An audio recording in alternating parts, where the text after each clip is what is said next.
export a lot of manufactured products and all other value-added products. But as you know now, for the last 3 years, we are exporting slightly, when you get formal and informal, over $1 billion. Uganda Export Promotion Board is creating awareness among stakeholders on export-led productions and export markets. Over $1 billion of manufactured and value-added exports. This is very good. And this is why Uganda Export Promotion Board has started on what we call export readiness assessment.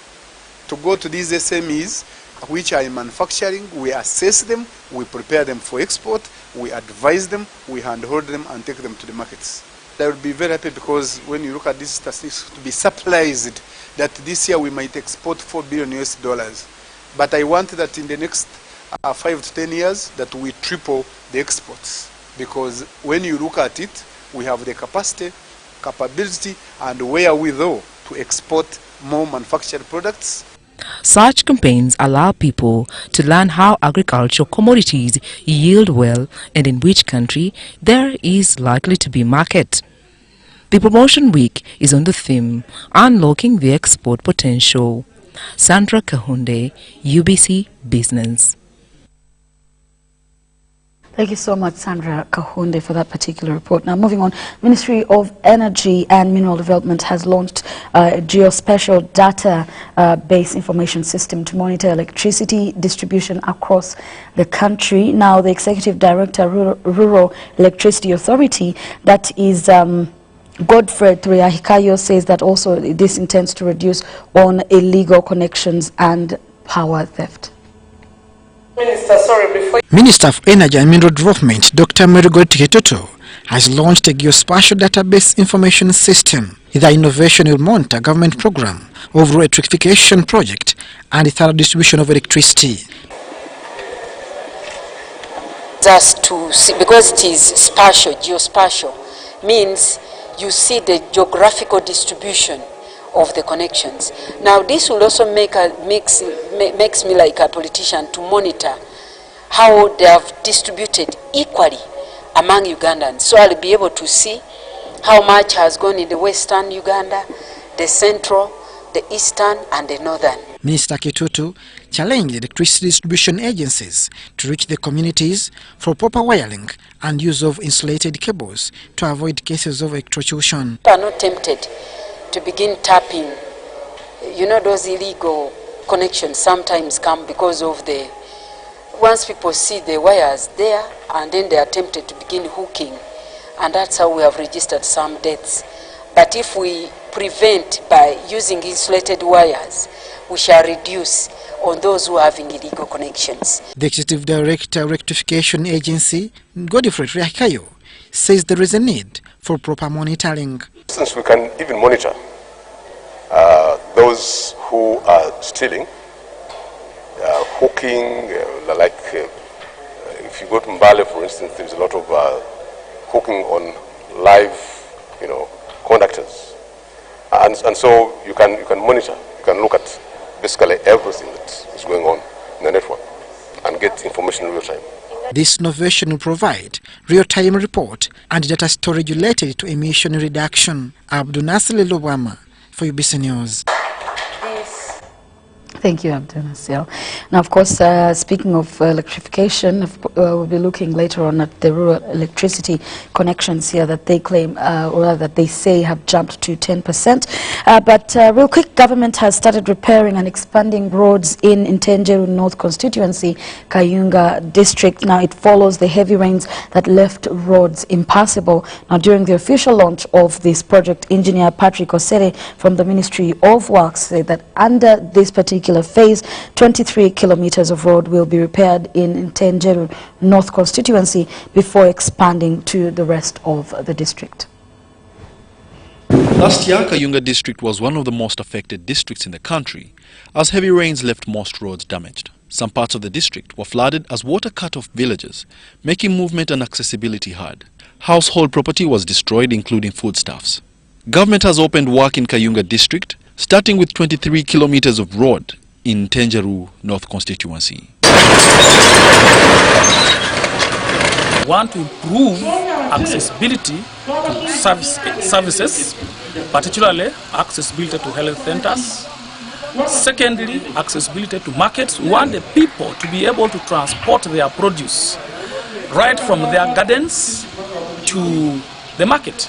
The operations manager, Savannah Engineering Company Limited, Tom Quizera, says that they have opened up job opportunities for the local community. Work has commenced and will be complete in 7 months.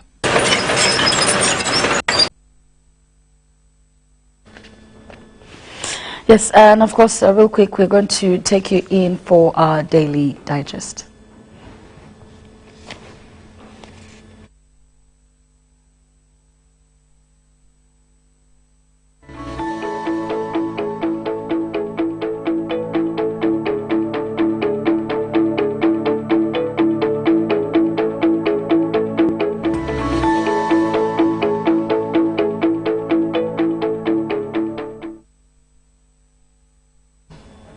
Now, this is where we get to look at the newspaper and find out some of the things that are taking center stage. Very interesting reports here focusing on the electricity. It's pretty much more than 5 pages. They're looking at electricity in the New Vision. Of course, we're looking now. I will majorly focus on the rural electricity connections. Now, just a reminder, we are brought to you by Makerere Institute for Social Development. Now, we're looking at the fact that the rural electricity connection has jumped to 10%, and we're looking at over the next 10 years the government plans to increase access to electricity in the rural areas to 26% of the total rural household. Now, President Yoweri Museveni said this during the State of the Nation address in 2014, and his comments came after the launch of a 10-year rural electrification strategy and a plan covering the period between 2013 and 2022, aimed to increase access to electricity in the rural areas by the Rural Electrification Agency. Now, of course, what we're looking at here is that it is a government institution that was formed in 2001 to facilitate the provision of electricity to rural areas and also equitable and sustainable in an equitable and sustainable manner. Now, the rural electricity what we're looking at here, electrification of the rural areas, was indeed something that was seen suitable, and with these particular reforms, we're looking at the energy sector, led to the enactment of the new Electricity Act 1999. Now, before the National Resistance Movement, of course, took power in 1986, there was hardly any deliberate initiative that was aimed at electrifying rural areas. Of course, what we're looking at here, there's been quite a boost, and we're looking at a 10%. Now, we're looking at over 10,000 kilometers of medium voltage power lines, and of course 9,000 kilometers of low voltage distribution power power lines that are constructed nationally, and we are looking at over 1.3 million customers connected onto the national grid, and we are looking at an increment here of the rural electrification access rate, as well as we're looking at nearly all the district headquarters supplied with electricity, and the next phase is to connect all the sub-counties by 2022. Now, access to clean energy in Uganda in 2018, we looked at a 22.5%, and we are looking at by 2027 a 60% in terms of the policy here, as we're looking at the electricity connections policy. Now, fees charged for new connections came from, we're looking at 500,000 to 30,000. So that is something that needs to be looked on. Of course, they are focusing on connections as well. Another thing that's being focused on, and of course, if we are to have some sort of sustainability, is looking at off-grid solar systems in this particular case that are to boost the government efforts. Now, of course, we're looking at 15% off-grid projects shall be located in the central part of the country, while the rest shall be developed in the northern part of the country. So, of course, there's that and a whole lot more. We're also looking at the fact that there's 40 in terms of the government in promoting use of renewable energy technologies here, and of course the country now we're looking at 40 megawatts of solar grid that are connected to the system. So we're looking at what we would call sustainability at the same time. So that is something to look into. You can also look into a very interesting one here. We're looking at Uganda railways boosting import and export trade. Of course, that's something we shall definitely be following up on. So I'll not exhaust everything. Like I say, it does not hurt to read a thing or two. So that's what we have for you. We're going to take a short break and we'll be right back.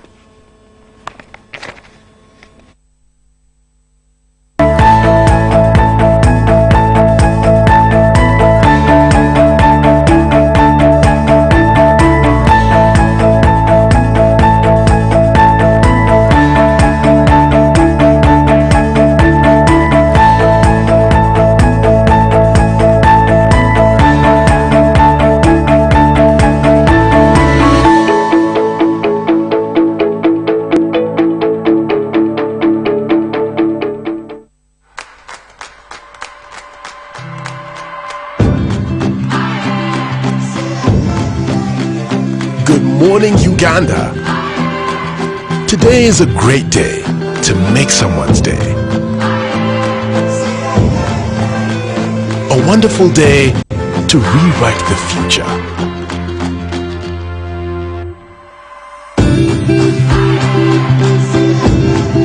Today is a beautiful day to light up their world.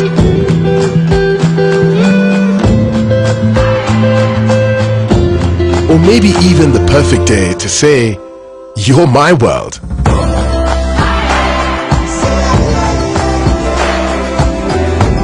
A marvelous day to make a brand new start.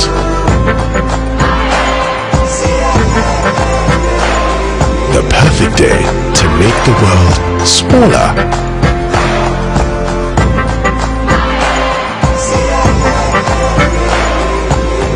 Uganda, today isn't just another day. Today is your day. Airtel Money, with you always. Airtel Money, instant, secure, borderless. Have you completed Senior 4 or Senior 6 and you want to do a 2-year certificate or a diploma course? Makerere Institute for Social Development, an affiliate to Makerere Business School, offers programs in accounting and finance, business administration, procurement and supplies management, social work and social administration, information technology, counseling and guidance, human resource, project planning and management, journalism, secretarial studies, and many others. We are located on Ta Apollo Kegwa Road, next to Oilcom Petrol Station, with a UBTEP Center number. 4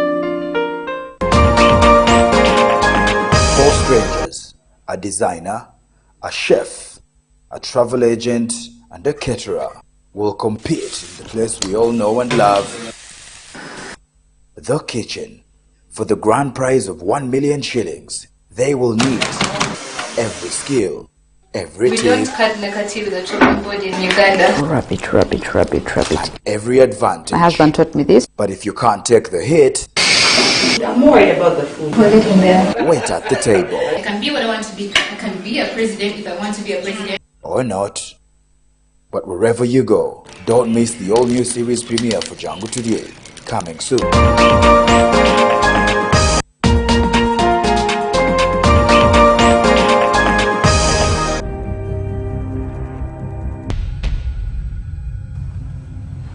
You know I got you, right?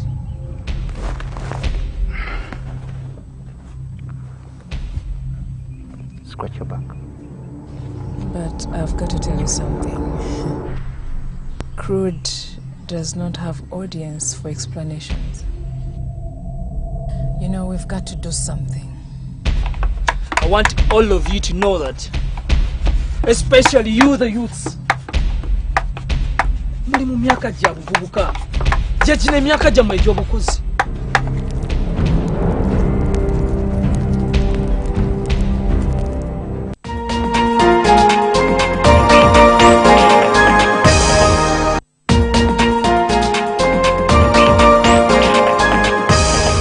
You're here for counseling?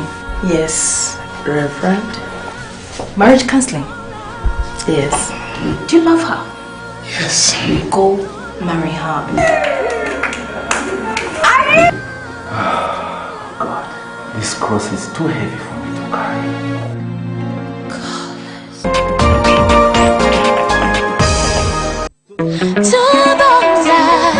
On behalf of the National Chairman, the NRM Secretary General invites the following categories of delegates to the second meeting of the 3rd National Conference on the 25th of January 2020 at Namboli Stadium. The invited are the 1st National Vice Chairperson, the 2nd National Vice Chairperson, the 6 Vice Chairpersons representing regions, members of the National Executive Council, NEC, members of the NRM Municipal Executive Committees, members of NRM on Municipal Councils, promoters of the NRM Organization, executive committees of the NRM in the diaspora, NRM members of Parliament or flag bearers, NRM members of the East African Legislative Assembly, members of the NRM Historical Leaders Forum, members of the National Executive Committees of all special organs, NRM chairpersons of districts or flag bearers, municipality mayors, members of NRM District Executive Committees, members of all District Executive Committees of all special organs, NRM members on district councils, and chairpersons of sub-county conferences. The public is hereby informed that no claims whatsoever will be entertained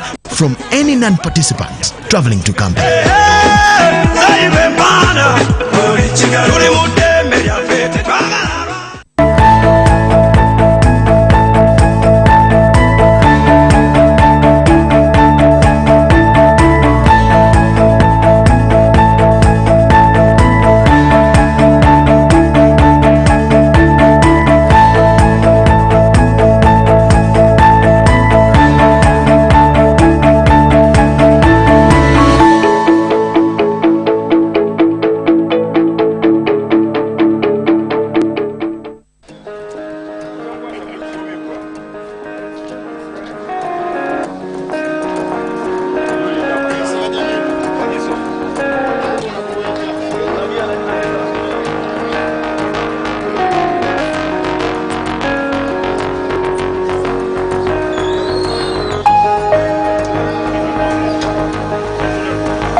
You can have it to get honey, the same time selling, the same time getting food.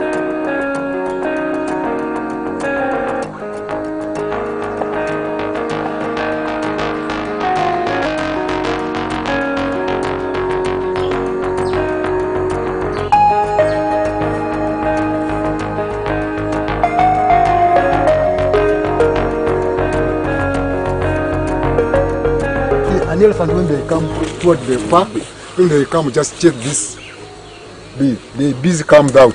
If they come out, they they found something which are disturbing him. When they come out, they think they're an elephant. Then an elephant, they try to run because you know this. They are very small an insect, but they are dangerous. They are very small an insect, but they are dangerous. When they sting you, they have some very poisonous, which is very dangerous. They only that they run back to the what? The park. That's why we are ranging from the same lane from distance.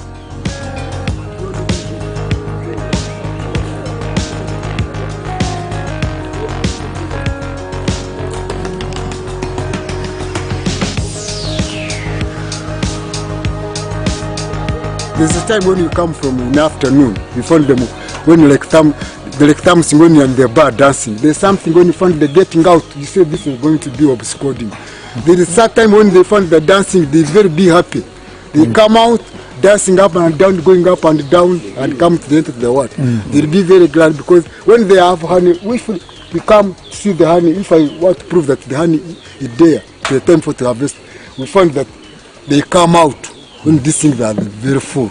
They come out, some of them just enjoying dancing, and they are very fun like someone who are thirsty.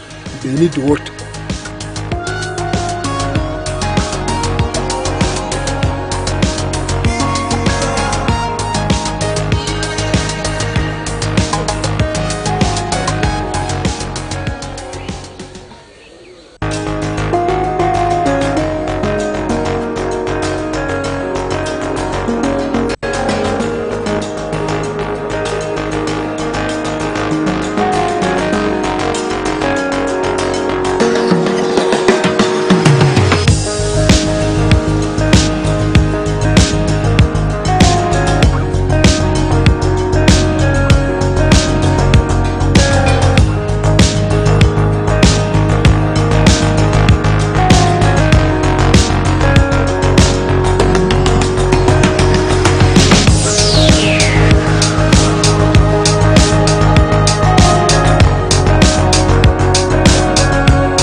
Well, we're going to be having a very interesting discussion right here in our Insight. Just a reminder, my name is Rowena Kajumba. My colleague Mark Arnold is joining me, Wadulo Mark Arnold, and we're going to be looking into the aspect of the export, the whole business of export in terms of our trade. Now, of course, the Uganda Export Promotion Board, like I had mentioned earlier on or pointed out earlier on in our reports and our local stories, of course, organizing an export week to help equip Ugandan manufacturers in regards to certain issues like the value addition that we're going to be looking into. Now, value addition is something we've often talked about. Yeah. Yes, we have even more bites for you there that we shall be getting into.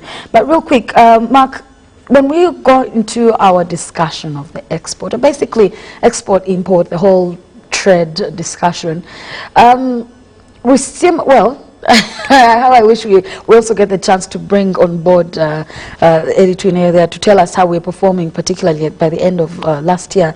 But which it says, you know, there's a lot of things being done between so many countries for us to achieve the goal. But real quick, is it just value addition? Because I know they've talked about value addition, and true, maybe value addition is one of the key things we need to look into, but is it the only thing, or there are other things that we feel need to be dealt with, you know, to achieve some of our goals? Well, value addition is just one thing, but I don't think it's the only thing.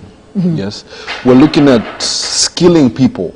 You know, skilling the manpower, the production force is also another key thing. We're also looking at investment, investment into, you know, the local sector, the local producers. And also tax subsidies. You know, some of those things are going to, you know, are going to influence high export rates. We're looking at Uganda by the end of the year 2019, that is in November, we had a balance of payment, a balance of trade of about $295 million US. That means we have a deficit of that amount of money as contrasted to the products we're exporting. So that leaves us at a very big disadvantage, but I must say that we're on the right track. One, consolidating the market and consolidating the industry players is one thing that we are doing. And I must say that Bubu might have started out as a slow peak, but I think Bubu is peaking. And Bubu is also going to be one of the things that is going to facilitate good exports. Because if we can consume our products locally, then we can certify them one way or another outside Uganda. I went into Carrefour. Carrefour is a new supermarket down at Oasis Mall here. And there are stalls that are branded Bubu with the Bubu logo. Yes. So I went along Kampala, along Tinda Road, because that's where I take when I'm going home. So along Tinda Road, there's a furniture, an interior design shop. But they have a big logo of Bubu there. And what does that symbolize when you pass by it? That means most of the products in there are Ugandan. Yes. So once that happens, that sets the pace for exporting, because we might not be able to export because, you know, you may not produce a product and export it yourself. You might produce a product and give an exporter, someone else, to export for you. You know, so many products come into Uganda through importers and, you know, exporters. We have, for example, the imperial leather products that come in through African Queen importers. So you get what I mean. So if we get more aware about our products, that is going to give our products a platform to be. But here's the thing, some of the people, you know, what could be stopping some people, unless you're a huge manufacturer, so it's very expensive to get into the value addition aspect for some of them. It's quite costly. Yes, they'll give you so many reasons. You did hint on something like taxes, probably the electricity. You know, so many things that come in play that most people will say, well, I'll only do the simpler bit for me, because then getting into value addition will take equipment. You know, it will take a whole team of people to work with. It will take to fitting the standards, and that's why you see we've struggled still with the buy, build Uganda, because some people will tell you the quality. The standard of this product. So how is it going to be accepted? Well, I'll have to say this. I believe in quite a number of things, and one of those things I do believe in that is inevitable is time. First and foremost, it takes time to grow. You don't just grow once and then two, it also takes proper planning. I'll give an example of a child. When you're planning for a child, I mean, when you give birth to a child, one, that it takes time for that child to grow, but also it takes the right planning for your child to move through the right schools, get the right education, meet the right people to be, you know, a success in future. So that I'll contrast it the same way with our market, our production, our producer, our industries here. It takes time, but much as it takes time, it also takes good planning. Yes? What are the saving habits of these people? What are the tax payment habits of these people? Because if you paid your taxes very faithfully, chances are they might waiver some taxes off you. The URA does that every year. They are always awarding taxpayers. So gradually, what are you doing and what are you planning? What are you planning? What is your goal? What is your vision? So I believe most industries here, some industries are doing it. We're having roofings. Roofings is a Ugandan brand. And roofings is exporting to as far as Ethiopia. It's exporting to as far as Rwanda, Burundi, the Democratic Republic of Congo. You see, so that's one thing that we're doing. And also when I come to agricultural products, we're having coffee. Coffee is the biggest export that we have in Uganda. I'm not so sure if it's the biggest export, but I'm sure it is the biggest agricultural export. Yes, and we're targeting 25 million bags by the year 2030. So now, when you look at some of the good performing in terms of exports, even in agriculture and elsewhere, we're looking at things like you said, coffee. We're looking at things like all the cereal and things like that. Yeah, and value addition is being done to them. I like the fact that we even brought in coffee, because coffee is one of those things that is going to open up the eyes of so many other products. I can see lots of coffee now in New Cafe. You've seen New Cafe somewhere. That's a local brand. You get what I mean? I see many local brands. There's so many local brands, and they're packaging them. There's Elgon. There is Mbale Coffee, Elgon Coffee. There is the other one, the one that has the chimp on it. The chimp, but I'm not so sure about that. There's so many of them that you can now go into the different stalls or supermarkets. And you see it's a Ugandan coffee, well packaged. Exactly. So that's what I'm trying to say. Now, once we consolidate the concept of bubu, once we consolidate it, every Ugandan is aware about it. Every industry, every, say for example, factory is known to the concept of bubu. That's now one way we're going to come together and start strategically selling our products. Fish is one of those things that are performing quite well within the export. I think gold as well. These are some of the things you would assume. Okay, well, I don't know if many people know, but even gold, even fish, there's so many things that, you know, that of course the Uganda Export Promotion Board is quite proud of in terms of exports and how much. But yes, true, there is a balance there. There's a balance. And then I would like to mention that one, it doesn't happen just with the industries alone. It needs to be a consolidated effort. So, Mark, how about services? Services, from what perspective? Because if we're looking at training them in value addition, agro-processing and services, so many people don't know the aspect of services. Exporting services. They do not know probably how to go about it. They do not know how to deal with it. But we've seen other people do it. Because we see most of the services. So many of the services we get here, whether it's banking or telecom, or, you know, in terms of how to work in terms of your customer relations. We've seen that a lot of that exported to Uganda, rather imported to Uganda, but we haven't been able to export it to a neighboring, for example, and we have so many of those services at the end of the day. I must say services, we export, you know, we have a big diaspora, you know, diaspora population in the UK, I mean in America, we have some in the Europe. Even within Africa itself, the Ugandan diaspora is also big, and we render services too. Just what I'm not quite sure about is how much of that money comes back to our economy, to build our economy. Yes, but as far as services is concerned, even as far as banking is concerned, banking is one unique factor, because us as Ugandans, our local banks have not managed to thrive profitably as they should outside Uganda. Yes, that's why we have the influx of foreign banks. Because I mean, they haven't also probably, I don't know if they've done a great job helping our local manufacturers, you know, because it all plays a huge role in how the service services industry. Gets to help all the other services. Because now if we're looking at the manufacturers, for example, one will tell you the rate at which they are going to get their loans and payback is over 20%, which is actually a shocker, because Uganda is still one of those, Africa, but let me put Uganda. Uganda is still one of those countries grappling with high interest rates. And one, I must say, because we're a free market economy, yes, our industry, our market was liberalized early in the 90s, but that's something that is just, it's just a small piece of what has to be done. Yeah, it really takes mindset change, by the way.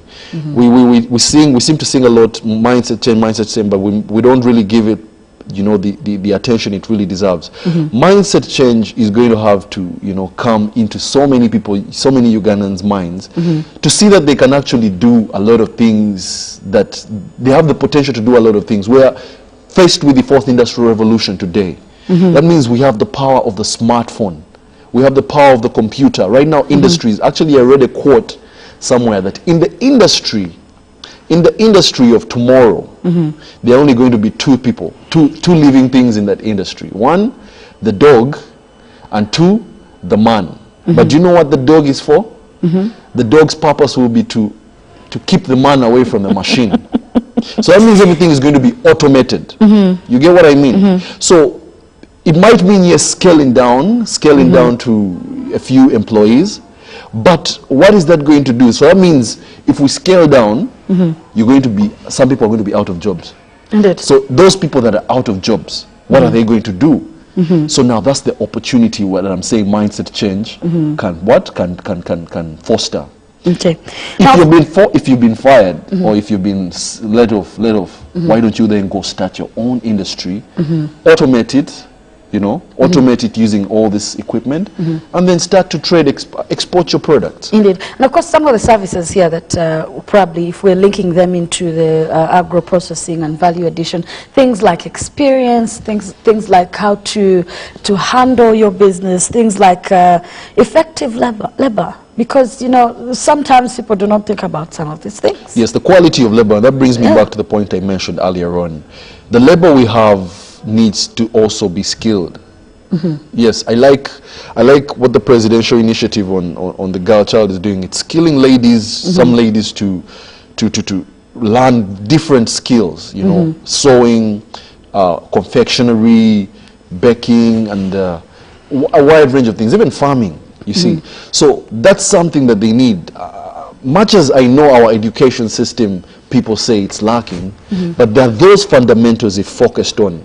Those fundamentals, if focused on, they can lead our labor force they're good enough to lead our labor force to a very competitive level. A basic minimum, a bare minimum. I'd want to assume everyone would want experienced and a quite effective labor force. But also the cost of quality labor also doesn't come cheap. But you see, we also have a problem, because even when we do export our labor, there's complaints like, these people you send us are not skilled.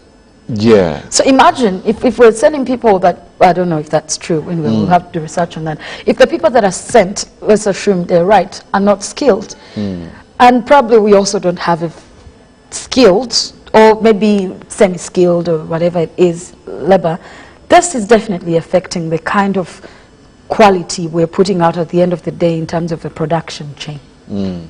For me, I'll put it this way. It all starts from home. They say charity begins at home. At home.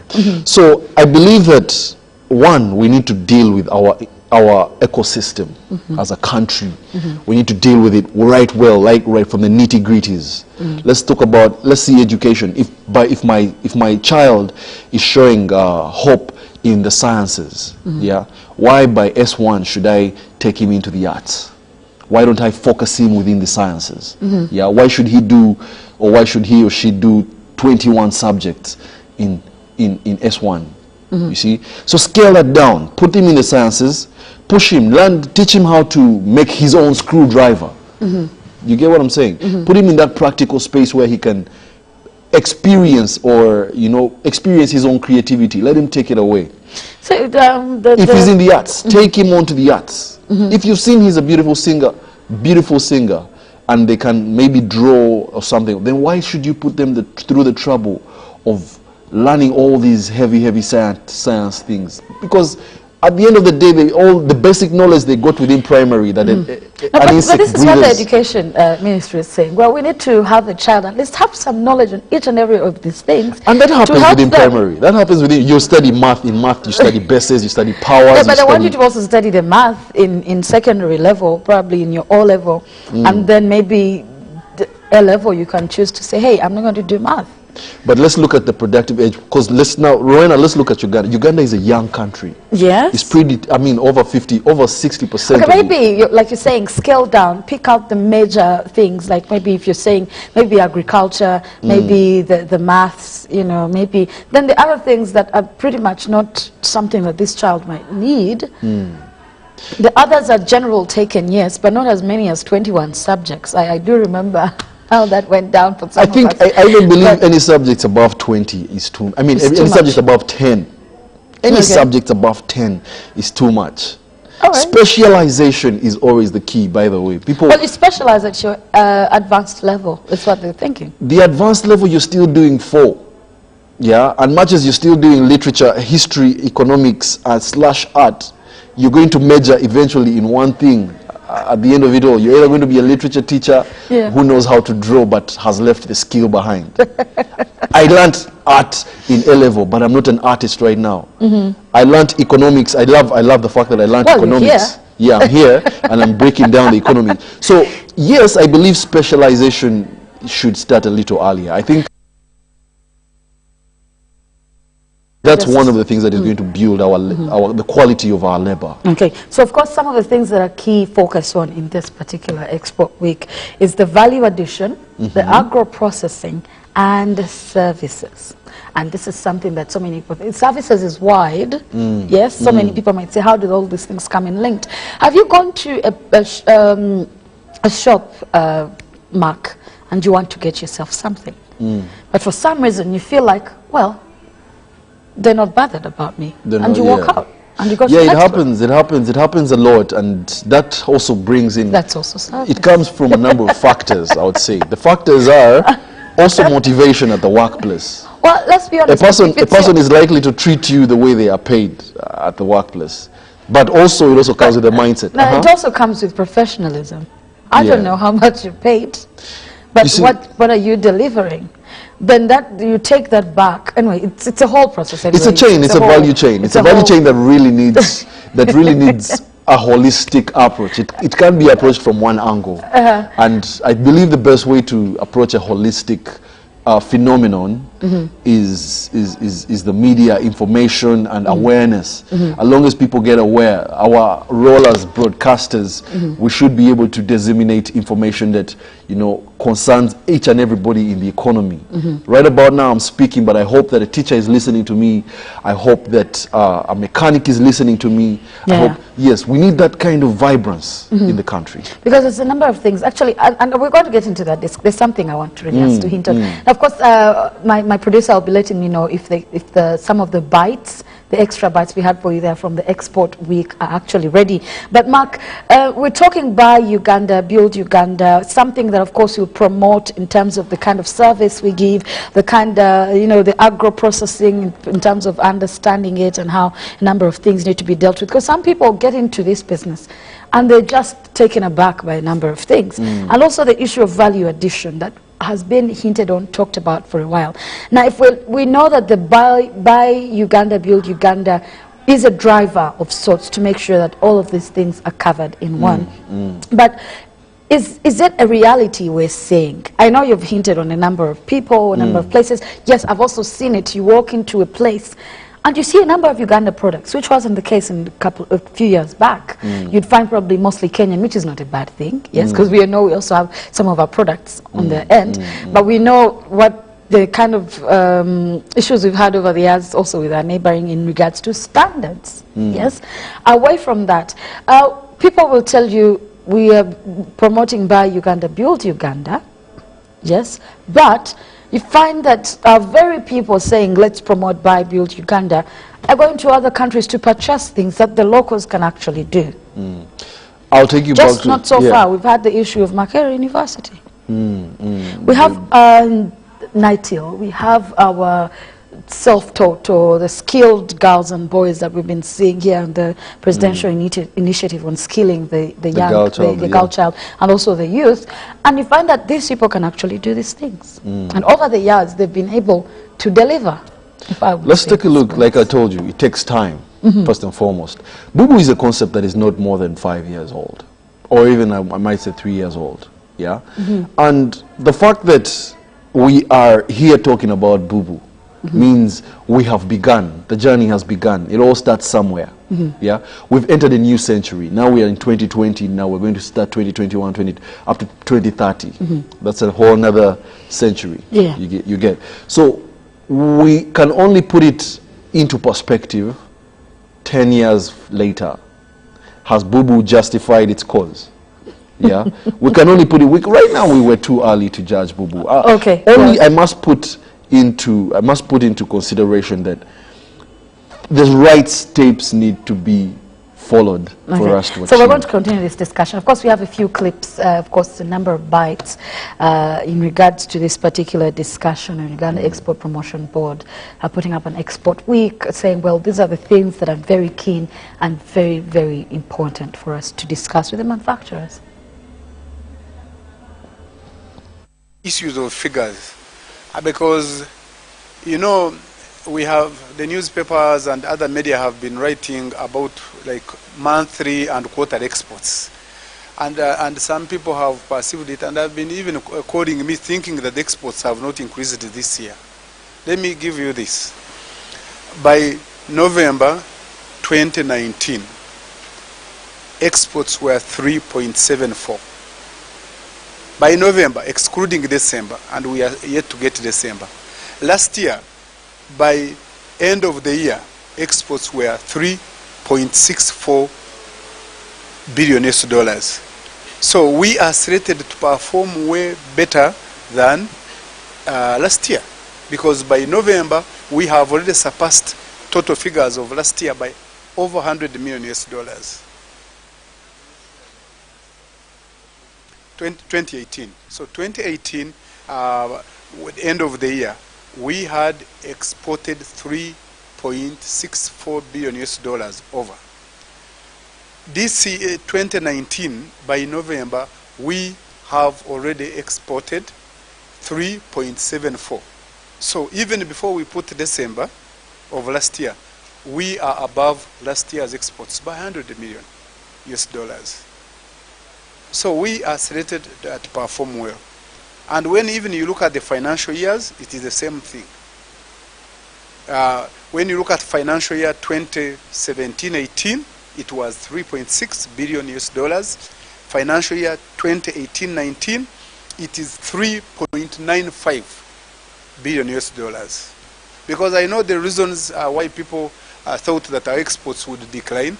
But when we had a few skirmishes, and I use the word skirmishes, and vagaries in the market, we rushed very fast. And the issue was further diversification of the markets. Some of the markets that have done very well, and we are happy with our brothers in DR Congo, who have done great. Our exports have increased to DR Congo, both formal and informal, because you know the challenges, we are still working to formalize the informal. So please, since you are the vehicles that transport the message, according to the statistics that we have from UBOS and Bank of Uganda, and I'm looking at other external sources, our exports have increased. This is not to, of course, to forget that we have had the challenges. This is not to forget that we have had the challenges with our own EAC members, but those are, I say, light skirmishes. You know, we're definitely hoping for better this particular year, and I like that the ED there is very, moved by, whatever it is. It's like where we are performing quite well. Yes, there's a few challenges here and there, but these are the things we're trying to address in this particular export week.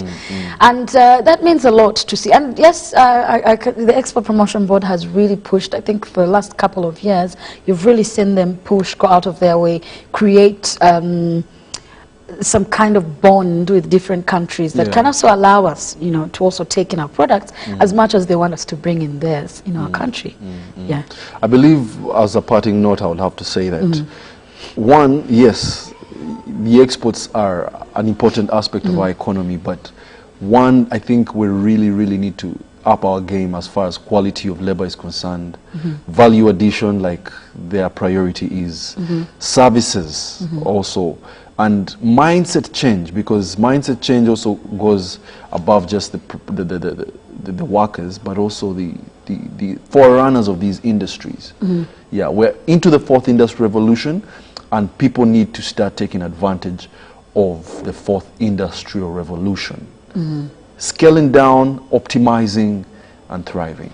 Indeed. Well, thank you, Mark, and that's a very good last remark, I must say. I think you're a believer in scaling down, eh? I am. Why spend more of what you shouldn't? Okay, anyways, well, that's very good. Of course, those are the key things looked at in the expo, their value addition, agro-processing and services. All of these things linked together can then give us a better result in terms of what we get to export and how much of our we get to export, because it comes with demand. If you have something of good quality, then definitely you're good. My time has run out, and I must say thank you so much for watching. My name is Rowena Kajumba. My colleague here, Mark Arnold Wadula, was with me first to look into the insight of the export week, and wish you a lovely day.